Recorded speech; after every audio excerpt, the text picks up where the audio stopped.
Hello, everybody, and welcome back to another episode of the Impact Farming Show. Today, I am speaking with Jake Leguee from Leguee Family Farms in Weyburn, Saskatchewan. Jake, how are you doing? I'm doing great. How about you? Good. I have been following Jake online and a reader of his blog for quite some time.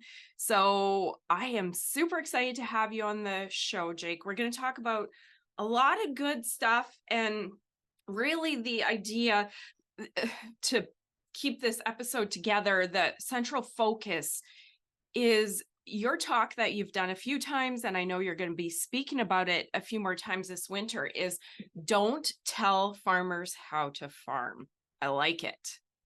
And Jake, I'll say really quick off the hop, and I assume with the title of your talk, I've been noticing for quite some time. I mean, we had the egg vacating back then, and now it seems to be really the green and sustainable movement.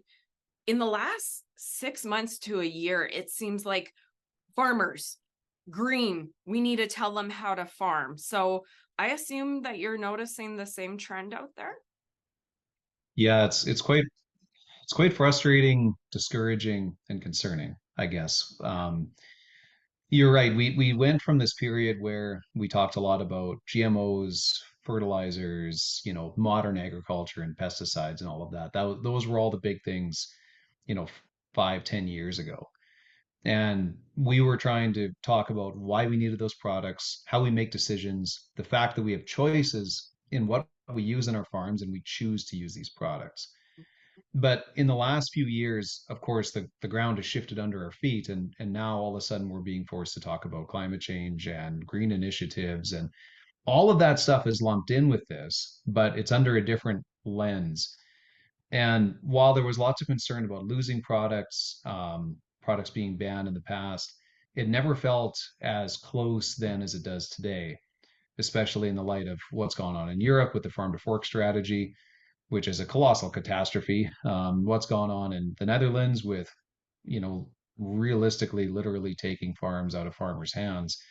Um, the concern that I have, and I think a lot of farmers share it, is will some of those policies come here? Because it does seem like our government is quite interested in what's going on over there. So it's there's a lot going on in the ag policy front these days, and it's hard to stay on top of it all.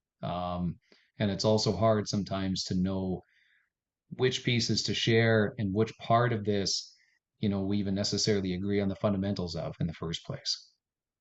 Yeah, I hear you.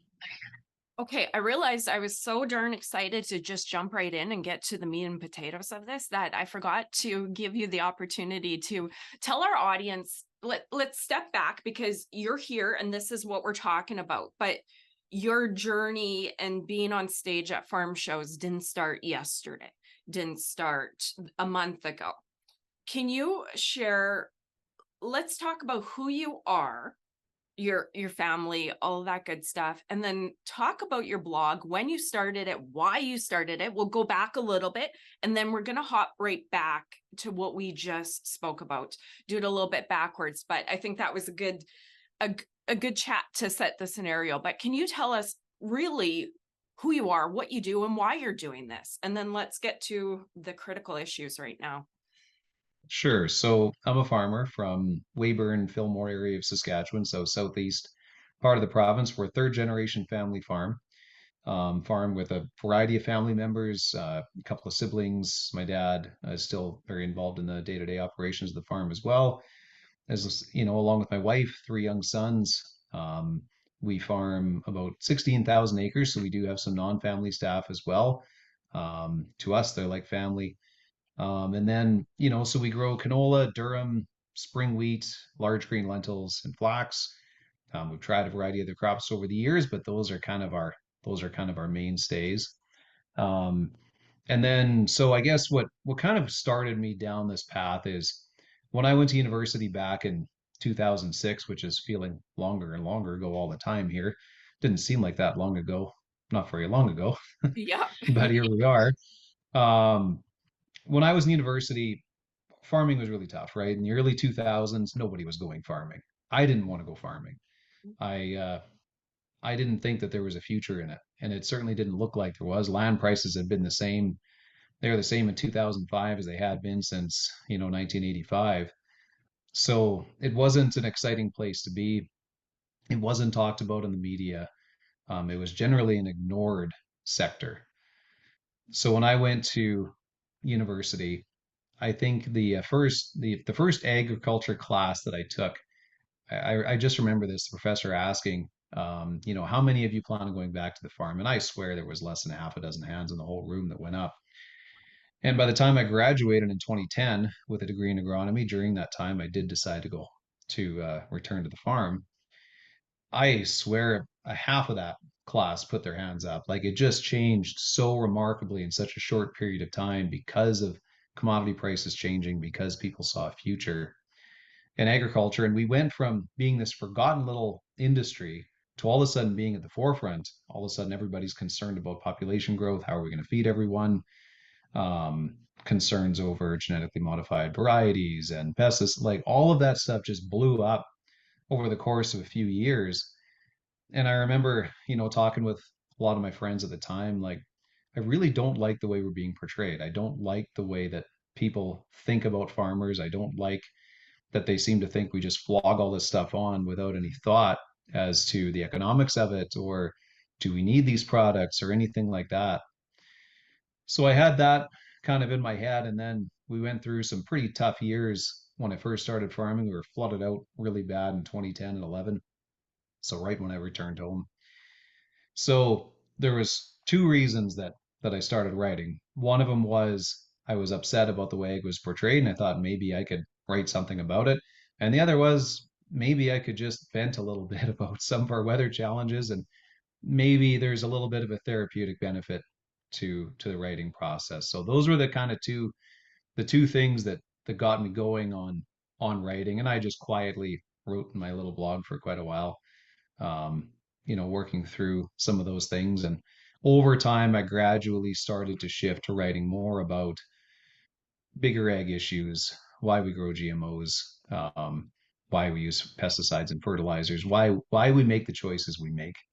And increasingly, as people started to find out about it, I was surprised at how interested people were just in even just what we do day to day. I mean, one of the earliest posts that I had that was quite popular was, what do farmers do during the winter? Hmm. And you wouldn't think that people would care that much. I mean, it's not exactly a controversial issue, but I think people are just genuinely interested into what farmers do on a day-to-day basis. So Hmm. it was really interesting to me, um, which things people were most interested in. Sometimes it was the bigger issues, but sometimes it was just little stuff like that that people wanted to hear about. So that's what kind of got me started on this journey. And once people started to read it, then I got asked to do more and more things to talk about all of this sort of stuff, which helped me develop my voice, I guess, as being someone who's interested enough to talk about these issues, and hopefully can talk about them in a way that's accessible for people. Lovely. Okay. I love that you shared that. When did you start the blog? When did you say? What year?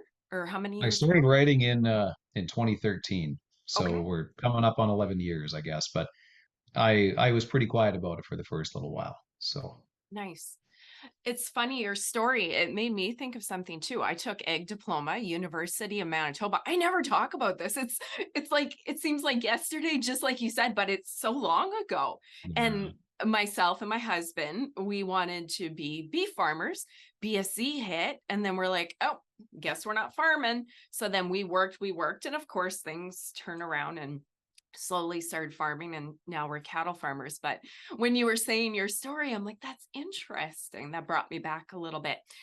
So picking up again where we left off on the show here, I've done a lot of business content, mental health content, a little bit of ag tech, but like I said before, as I was setting the stage for the conversation, pre-pandemic, when I went to industry events and then you were on LinkedIn, social media, it was always advocating to the customer, telling them we grow safe, nutritious food. Great. Pandemic happened, business travel stopped. And then as everybody got back into the meeting mode, I noticed this trend very much. And again, I asked another guest, I said, am I siloed? And maybe I am. I follow egg industry people on LinkedIn, right? So I'm a little bit siloed. But correct me if I'm wrong, Jake. I'm bringing different guests on because sometimes I think we hear a narrative, we jump on it as an industry and we run, because all of a sudden I'd log on to LinkedIn and I'd be like, farmers need to be green, climate change, sustainable. We need to help farmers farm. I'm like, it almost feels like the whole industry feels like we're not green and we don't know how to farm. Are you getting that vibe out there? Do you feel that? Absolutely.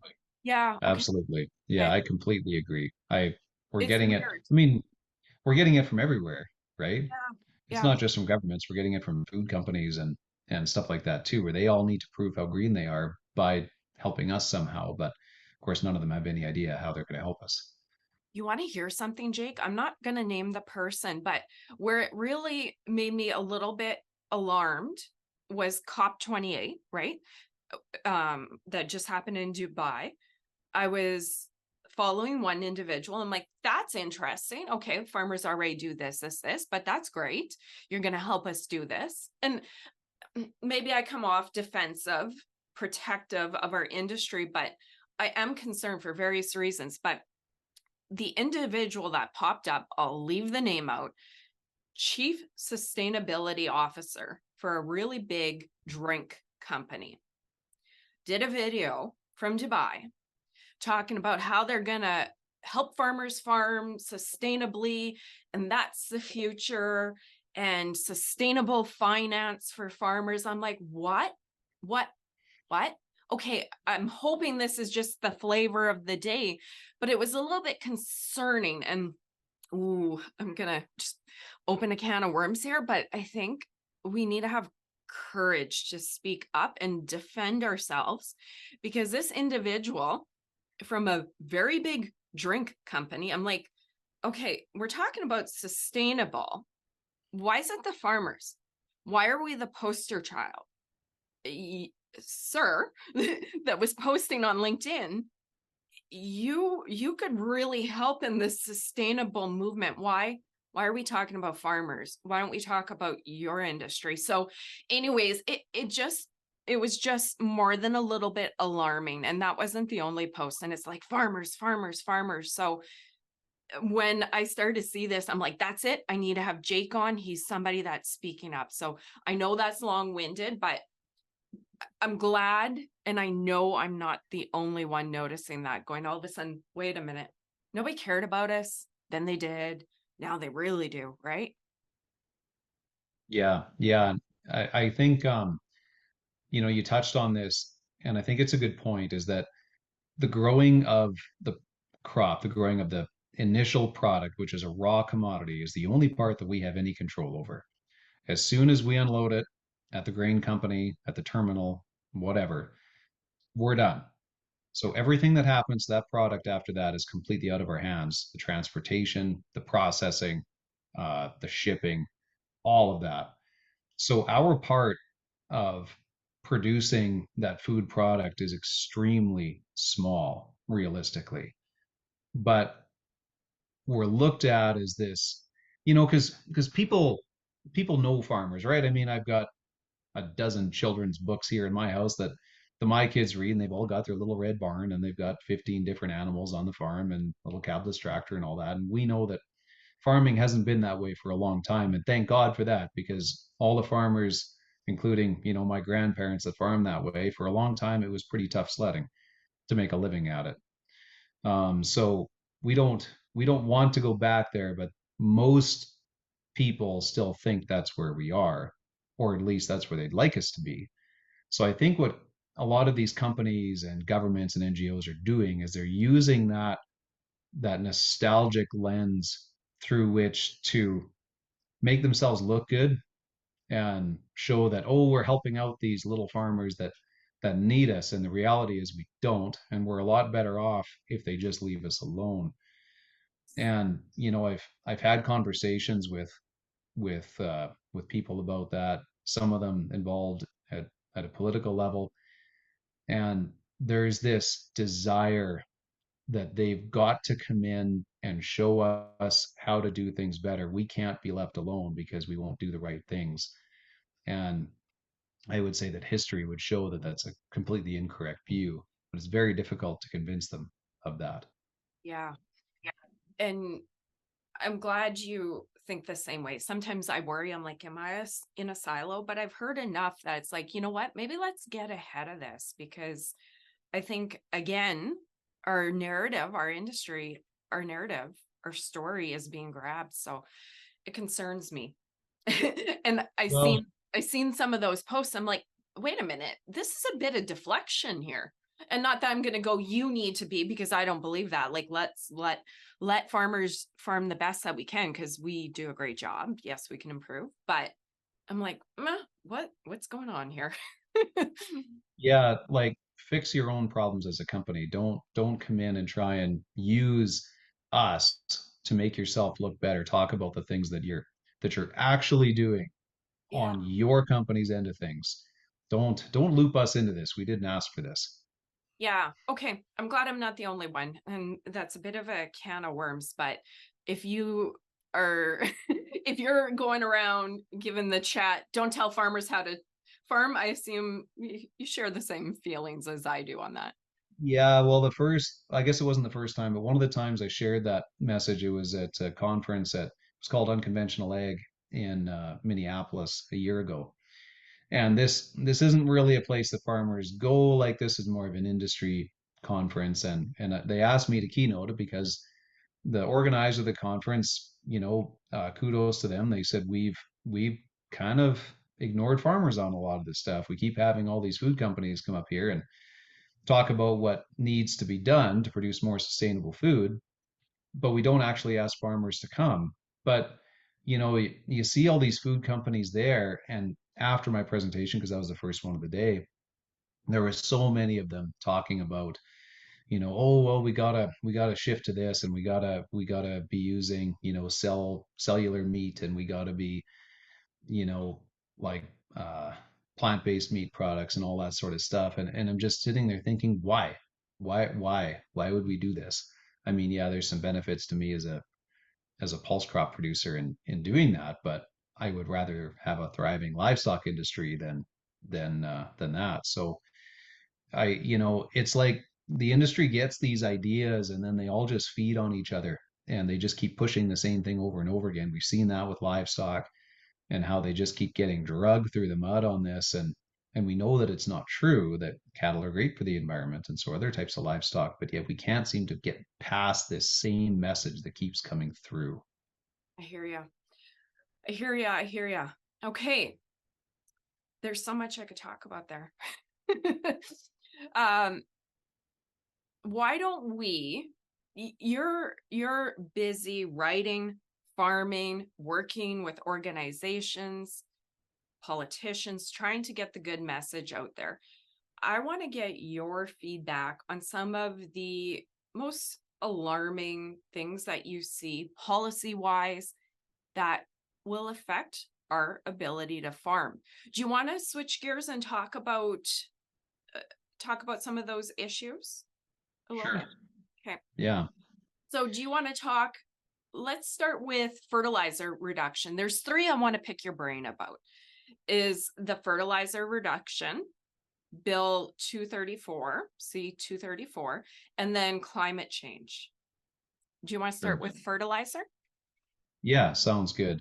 And I think I'll preface this by just saying, so I've been a director with the Saskatchewan Wheat Development Commission now for 6 years. And for the first, few years I was on the board for that. I mean, we're a very research-driven organization. So we collect the check off the farmers pay when they deliver every ton of wheat and durum in Saskatchewan.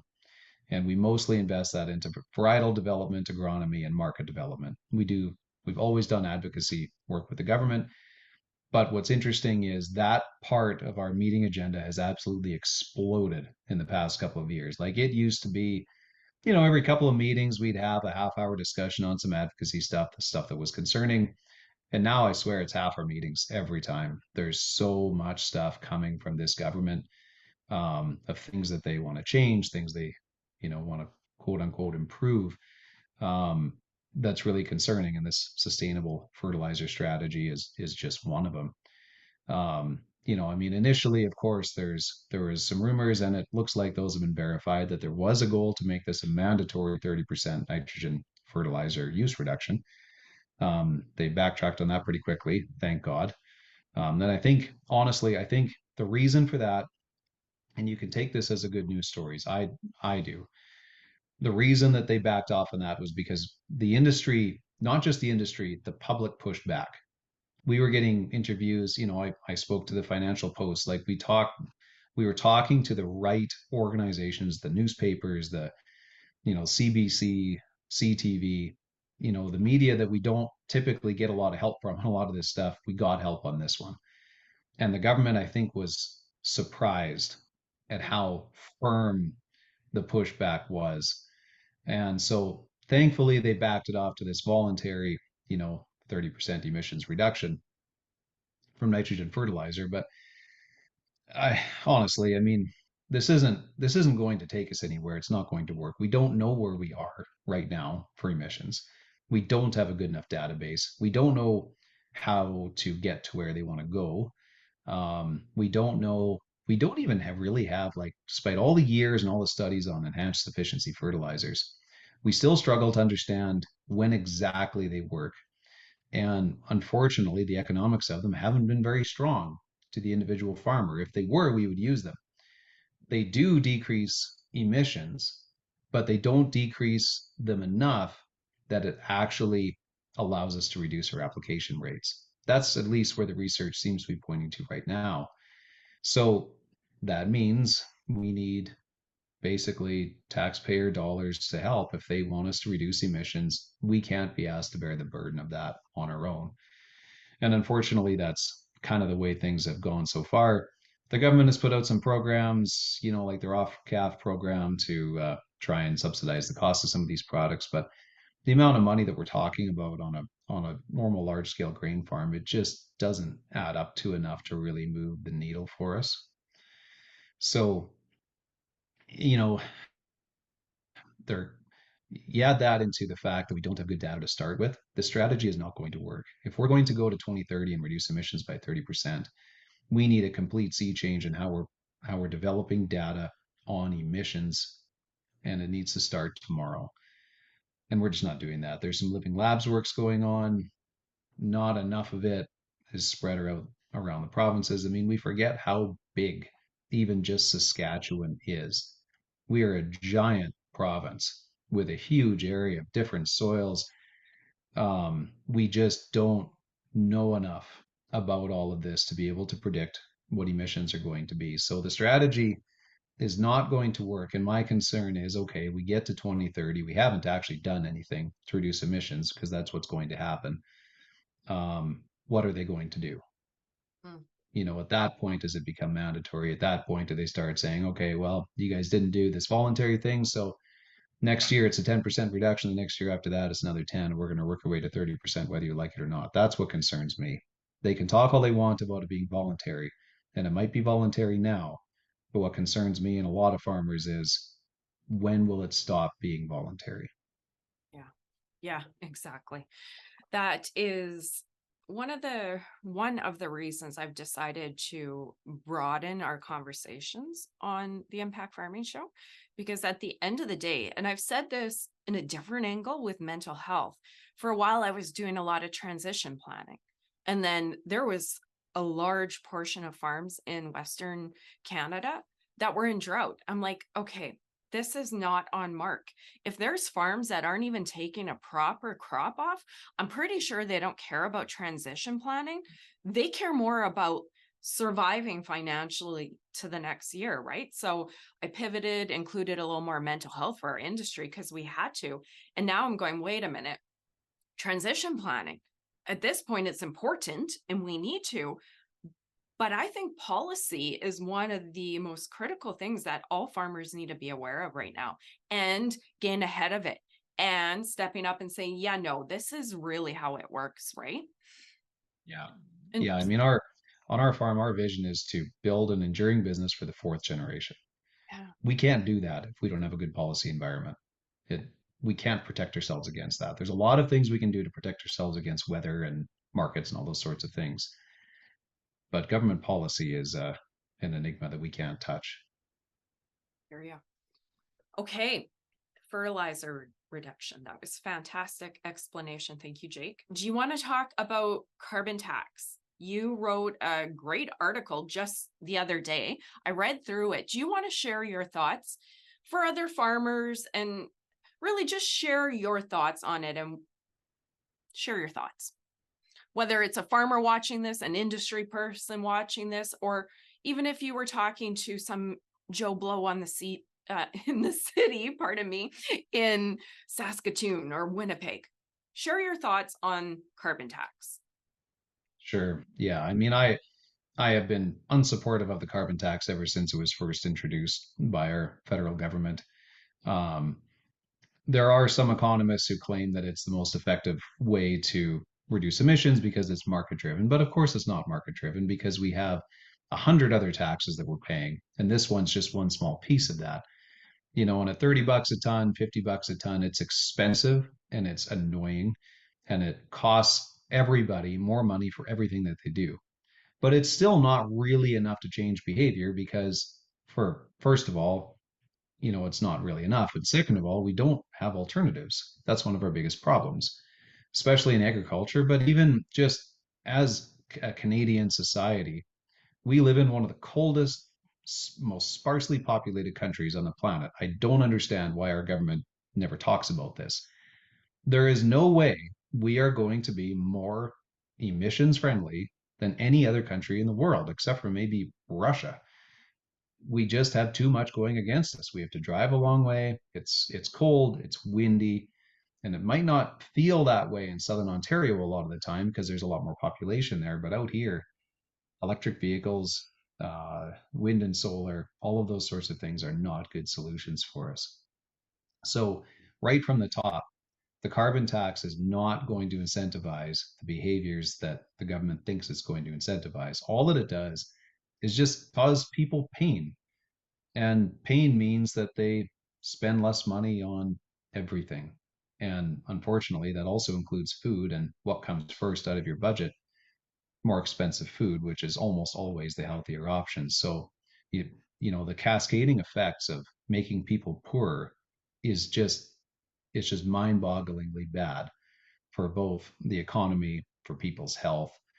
And the sad thing is that of course it affects the poor the most. And in years past, you know, left of center leaning governments tended to focus on that. Like, let's provide backstops for the poor. Let's, you know, provide employment insurance. Let's provide all of these protections for people that are struggling. And now it seems like we've shifted from that to the left is most concerned about the environment and has kind of forgotten about the poor because most of these measures at supposedly fixing climate change are just hurting the poor more than anybody. Yeah, I agree. I have so much to say about that, but I'll remain professional.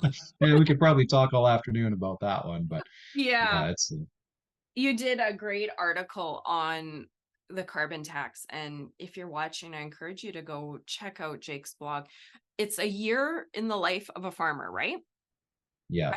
I have it saved on my browser, so I just pop in every time you have a great new article to read. So if you guys want some good material to read, check that out. Okay, carbon tax. Thank you for sharing, Jake.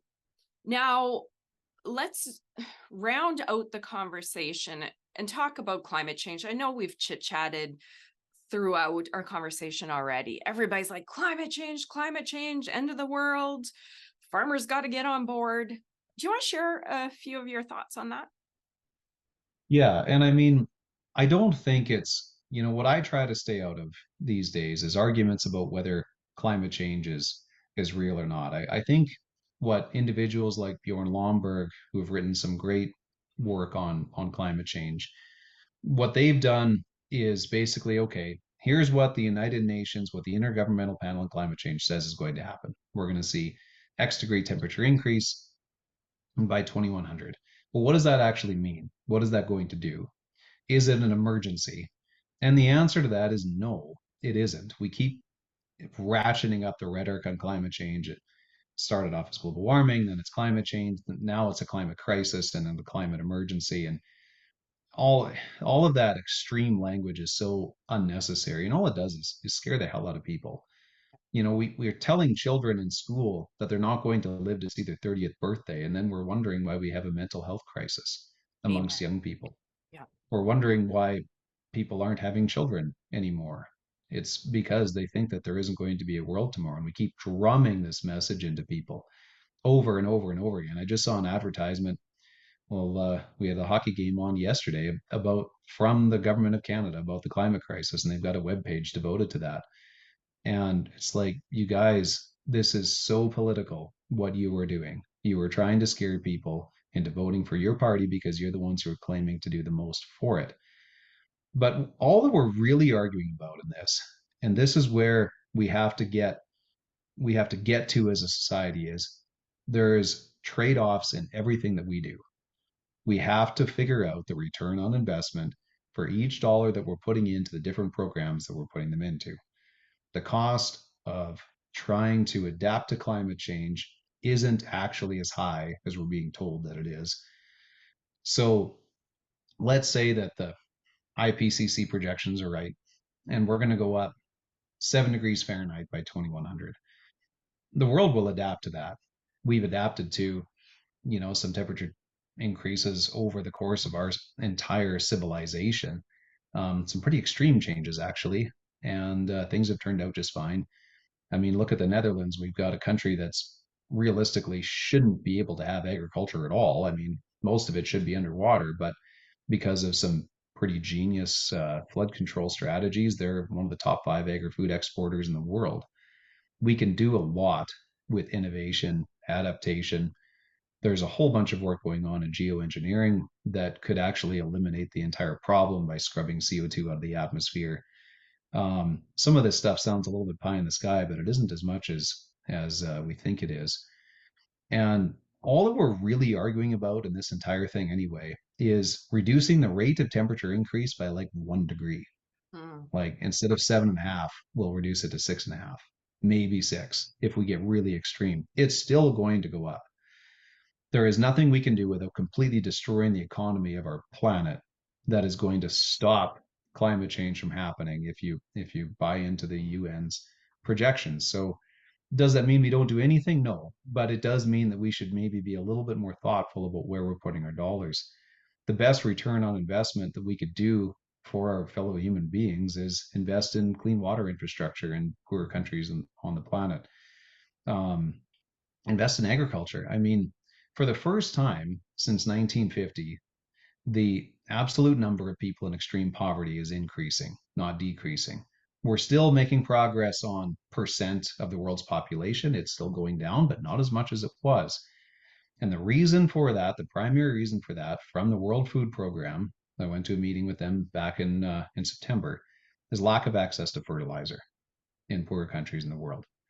Like it comes down to basic agriculture. So many farmers in poorer countries are farming exhausted soils that have been farmed for thousands of years, that have never seen a drop of fertilizer, and they have no logistical capacity, no capital to get it there. There are there are a ton of solutions that we could provide to those people that would make them wealthier. Wealthier people care more about the environment because they aren't worried about where their next meal is going to come from. They aren't worried about how they're going to keep the furnace on in their house. If you really want to solve the problem of climate change, the best way to do that is to make poor people wealthier. And you do that through cheap energy, successful agriculture, and try to lift them out of poverty that way. I mean, if there's still millions, hundreds of millions of households in places even like India where they're heating their houses with wood, animal excrement, whatever they can get their hands on. The indoor air pollution from that is atrocious. People die every day from that. The best thing for a lot of those people would be to shift to coal. That would be better for the environment and better for their health than what they're doing right now. And if they're already using coal, hey, we should move them to natural gas. That would be a great step up. And then, better yet, maybe we could move to nuclear. But this whole obsession with solar and wind fixing all these problems, all that it does is makes our energy more expensive and less reliable, and you still need base load power.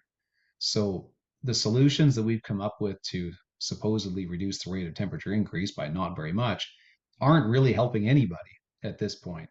We need to just completely tear apart what we've been doing so far in the name of climate change and rethink our entire strategy because it is not working. Oh, Jake, I'm just sitting here smiling, going, thank you, thank you. I love the facts. And you know what I don't appreciate? I don't like when people are made to suffer, when they're taken advantage of. And ever since the pandemic happened, I feel that set the stage for a fear factory, right? That was a very crazy time, right? And that really did impact a lot of people in so many different ways, but it hasn't stopped. We went from there, and now all the media does, mainstream media, is promote fear. Well, what do they say? If it bleeds, it leads. And it's not nice. And you know, the unfortunate part, what really makes me mad is people are busy, right? Two working parents, they have kids, they run to activities, they're trying to survive, food, everything's so expensive. So when people are in survival mode, and we're overwhelmed with all these different social media apps, news. It's too much for the brain to handle.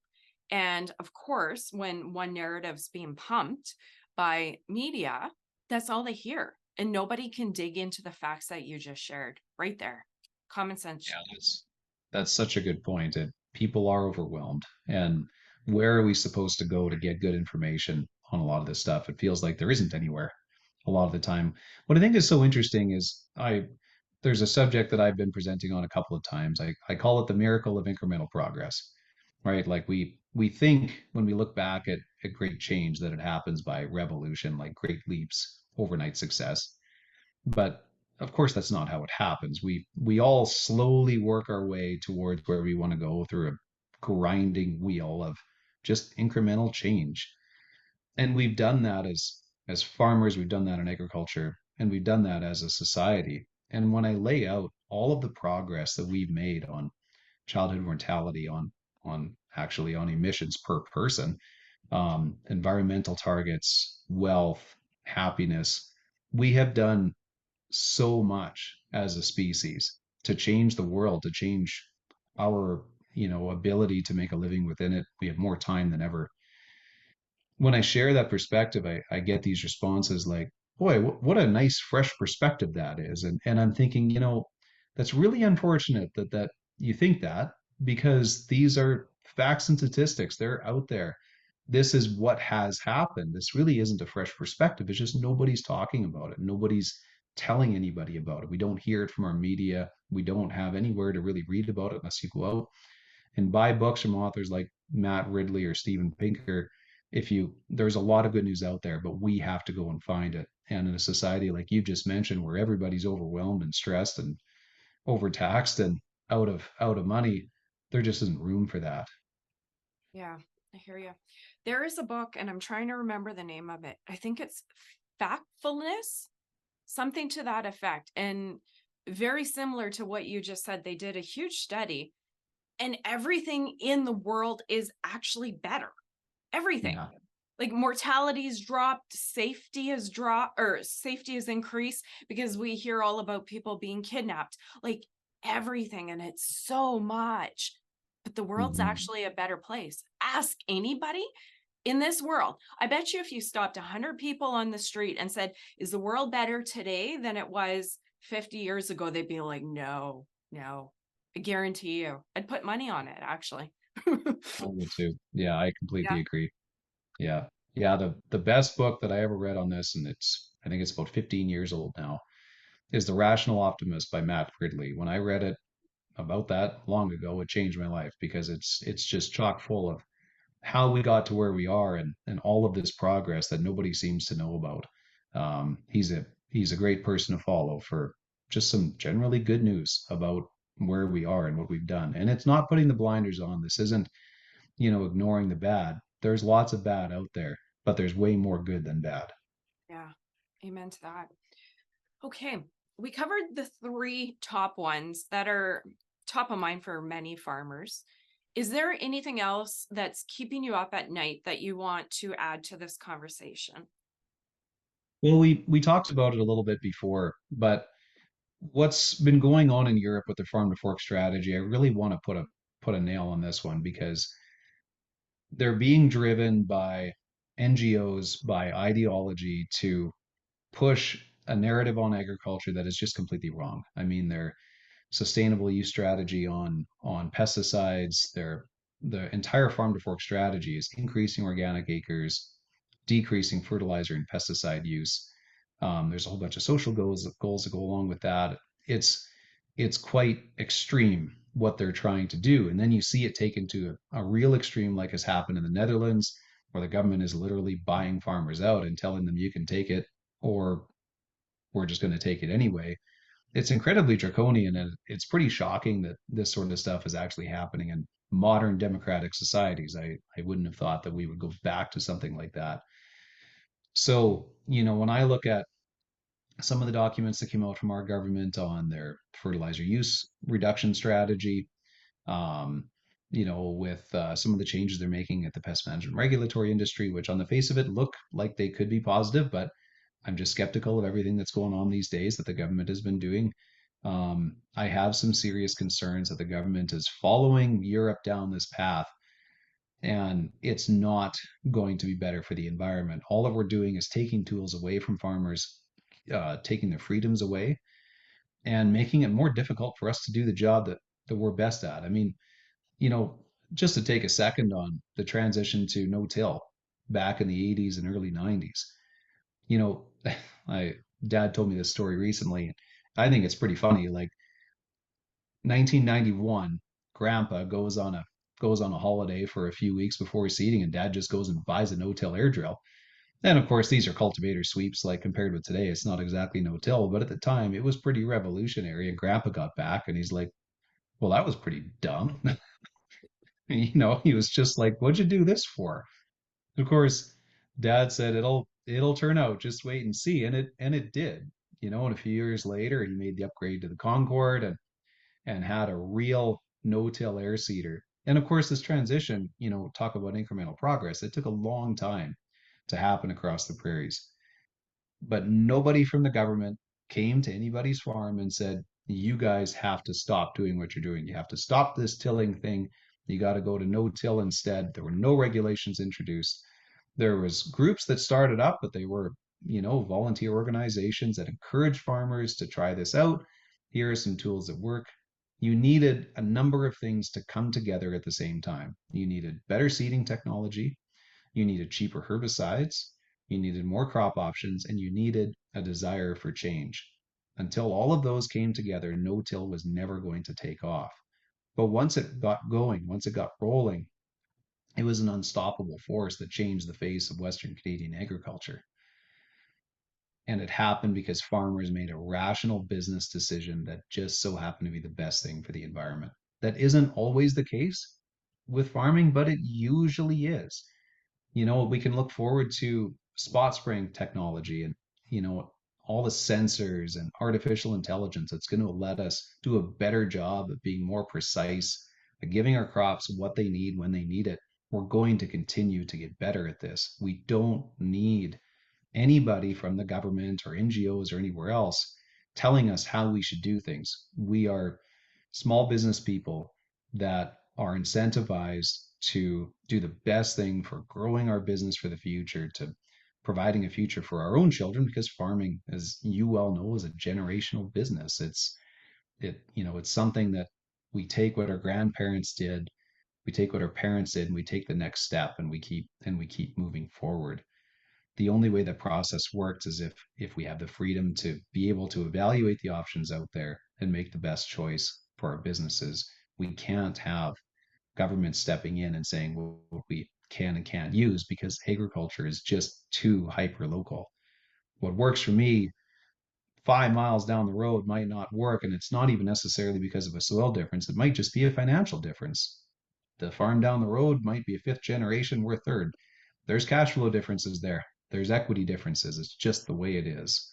So farmers need the freedom to choose, and government stepping in and stopping that is not going to help anybody. I love it. I think you probably just answered my next question, and we've chatted about throughout. But when you give the presentation, don't tell farmers how to farm. I think that's the exact sentiment that you're sharing right there, right? Yeah, it absolutely is. I think the no-till example is a great one because it's something that did happen here. And yet we didn't need the government to do it for us. And I just look at all the technology that's coming, and I think we may not ever see a revolution like no-till again. That was a big one, but we're going to see 1,000 small ones, and we're going to make a lot of progress as a result of them if we have the ability to use all the tools that are available to us. Love it. So, in our audience, just like general population, you have people that are hyper concerned, see what's happening. You have people in the middle that are just trying to survive, right? Too busy to even catch maybe some of those things that are starting to creep up on us. And then you have the people that are over here with the different opinions as well. And it's all okay. If there's farmers that are concerned but don't know what to do, where to start, what do you think farmers should be doing about some of this stuff that's sneaking up on us? Well, it's very individual, and I've gotten frustrated over the years with, we keep getting told, oh, farmers need to tell their story and all this stuff, and some farmers are good at that, and some aren't going to be good at that, and to a certain degree, I think a lot of that has been going on for a long time. I mean, I've been writing a blog for 10 years. It isn't as easy as sharing your story and actually changing what's happening. Um, there's a there's a lack of connection there that I think a lot of people don't catch. It's just because nothing is really going our way lately, or at least it feels that way, doesn't mean that all this work that so many farmers have put in isn't worth it. Um, I think that farmers have to pick what they're good at. If they want to get involved in this sort of stuff, they have to look at themselves and think, okay, what am I best at? Am I good at taking pictures and posting them on Instagram? Am I good at producing funny little videos that'll work great for TikTok? Am I good with arguing people? Then you can go on That's one Twitter or too. X. That takes a toll though. Yeah, Everybody's got a lifespan on that one. yeah. And for me, I mean, I like writing. I like the process of writing. I like how it helps me formulate ideas and understand issues better.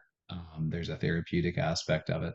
So that was an easy one for me. And that's transitioned to, speaking more broadly as well and getting involved with organizations like the Saskatchewan Wheat Development Commission and the Global Farmer Network and those sorts of things. Once you start to do some things, you find that if your message is something people are interested in, you'll get asked to do other things. Um, it takes a village, though. There is no one person who can speak for agriculture. Um, you know, Ag in Canada gets some flack because there's so many groups and so many voices, and how do you distill them down into one thing? And the answer is you can't. It's impossible. We're never going to be able to do that. The dairy industry is different from the beef industry, is different from the chicken industry, is different from grains and oil seeds. It's just the reality. We've got piles of farmers that are doing an amazing job on social media of sharing what they're doing. There's piles of farmers that are involved in commissions and associations and speaking to the government that you never hear about. But it's happening every day almost. There's meetings going on that you probably don't know about. So the dollars that you invest with your commissions, donations you can give to sponsorships to associations and everything else, those have value. And there's a lot of people doing a lot of great things, and they aren't always just farmers. I mean, there's staff that work for organizations like the Sask Wheat Commission that are fantastic, that are doing work that I think would surprise a lot of people. And as organizations, we have to try and share that story with farmers too, so that they understand what is being done. So I guess that's a long-winded answer, but there's 1,000 places that anybody could get involved with if they wanted to be, and most of these organizations are looking for people to help them out. So it's a matter of finding your place, and if that's just on your phone posting some videos, that's, hey, that's great too. I love it. That was a great answer. Last but not least, we've just chatted about how people are overwhelmed. My question to you, and you've answered it throughout, but I want to give you a final spot here at the end. Why do you do it all? You are more than busy enough. You're a farmer, you have a family. I believe you have 3 little boys, right? Yes, I Yeah. do. 8, 5, and 2. Yep. Oh, wow. Wow. So that's busy. So you farm, you have a family, you're on boards, you blog, and now you're speaking. What is your hope and mission with the work that you do? Well, I guess, my, I guess if you can call it a mission, is to leave things better than I found them. Mm, I think that I can do some things, I can do some good in the world and talk about the progress that we've made. I can talk about what agriculture needs because I'm in it. I can talk about what it's like being a farmer and how that relates to so many other things. Like what I really, what I really try to do in my blog today, and if I'm doing anything for speaking engagements or whatever, is to use our farm and its progress and the things that we've done as sort of an example or an analogy, a springboard to talk about bigger issues because I think it's relatable. I think people can hear the message of, oh, like this is what we've achieved in our farm, and hey, this is also what we've achieved as a society. I think there's a lot of bridging that can happen there. And so for me, I guess some of it, I would probably say some of it's not really a choice. I I feel better when I'm talking about these things and I'm sharing these things. I see some of the things happening in the world and I'm not happy about it. So for me, rather than, yelling at the steering wheel and the tractor some days, it's better for me to write out a blog post and put the work in to try and make it into something readable, and I get a lot out of that myself. So um yeah, I some of it's not necessarily a choice. Some of it I almost feel like I just have to do it. Um it isn't always easy fitting it all in, but I I I I get a lot of benefit out of doing it all too. Um, just in just in being able to share what I think is some really great things about what's happening in our society and agriculture today, and push back on some of these things that I'm not happy about. And that the only thing I guess is that sometimes you don't feel like you're getting anywhere, but like I mentioned before, there's 1,000 people in agriculture doing this stuff. If we all just keep at it, I think I think we can get somewhere. Um, one little victory that we had just recently, and whether it's because of farmers or not, I don't know, but glyphosate was passed for 10 more years of use in the European Union, and it wasn't very long ago that didn't look like that was going to happen. So there is progress being made, as much as it seems like there isn't sometimes. I love it. That's a great way to end, and beautiful message. Jake, thank you so much for what you do. I really appreciate your perspective, fact base, and just getting the word out there about how good our industry is. And really, at the end of the day, if we want farmers to be able to best produce food for the world, don't tell farmers how to farm. I love that. I love it.